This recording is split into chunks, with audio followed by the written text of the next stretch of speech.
Namaskar. Welcome to day 37 of 108 days of Surya Namaskara or Sun Salutations challenge. Today, in our Mantra Yoga part, we will chant Sutra 12 up to 16 of Patanjali Yoga Sutras Prathama Adhyaya, which is Samadhipadaha. Let's begin. Sutra 12.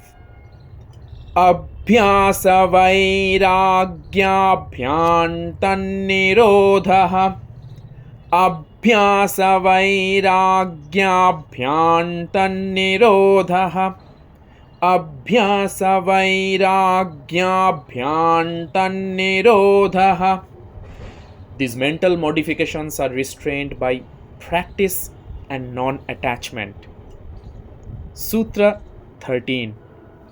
Tatra sthitau yatno'abhyasah Tatra sthitau yatno'abhyasah Tatra sthitau yatno'abhyasah. Of these two, effort towards steadiness of mind is practice. 14. Satu dirghakala nairantarya satkara asevito dridha bhumihi Satu dirghakala nairantarya satkara asevito dridha bhumihi Satu dirghakala nairantarya satkara asevito dridha bhumihi. Practice becomes firmly grounded when well attended to for a long time, without break and in all earnestness. Sutra 15.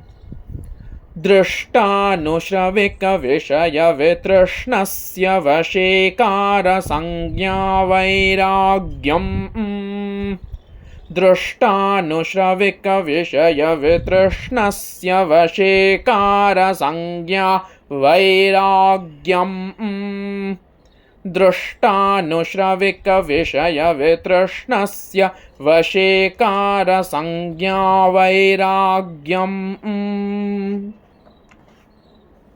The consciousness of self-mastery in one who is free from craving from objects seen or heard about is non-attachment. The last sutra for today, Sutra 16.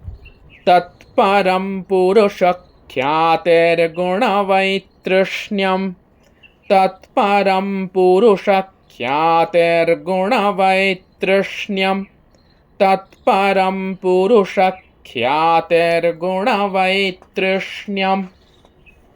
When there is non-thirst for even the gunas, constituents of the nature, due to the realization of the Purusha, the self or the true self, that is supreme non-attachment. So, we do a recap of the sutras learned today from 12 to 16, starting with Sutra 12. Abhyasa vairagyabhyantannirodhah Abhyasa vairagyabhyantannirodhah Abhyasa vairagyabhyantannirodhah. 13. Tatra sthitau yatno'abhyasah Tatra sthitau yatno'abhyasah Tatra sthitau yatno'abhyasah. 14. Satu dirghakala nairantarya satkara asevito dridha bhumihi Satu dirghakala nairantarya satkara asevito dridha bhumihi Satu dirghakala nairantarya satkara asevito dridha bhumihi. 15. Drashtanushravika vishaya vitrashnasya vashekara sangya vairagyam दृष्टानुश्रविकविषयवितृष्णस्य वशीकारसंज्ञा वैराग्यम् दृष्टानुश्रविकविषयवितृष्णस्य वशीकारसंज्ञा वैराग्यम् 16 तत्परं पुरुषख्यातिर्गुणवैतृष्ण्यम् तत्परं पुरुषख्यातिर्गुणवैतृष्ण्यम् तत्परं पुरुषख्यातिर्गुणवैतृष्ण्यम्.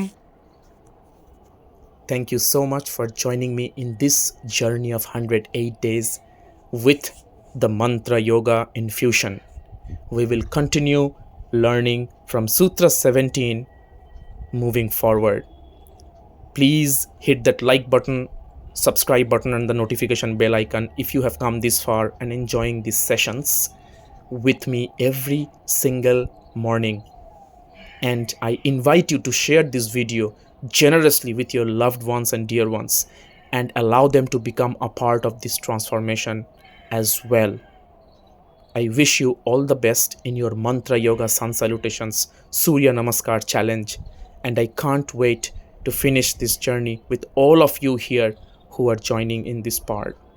Let this Surya Namaskar challenge of 108 days infused with Mantra Yoga be the last challenge to have your life transformed.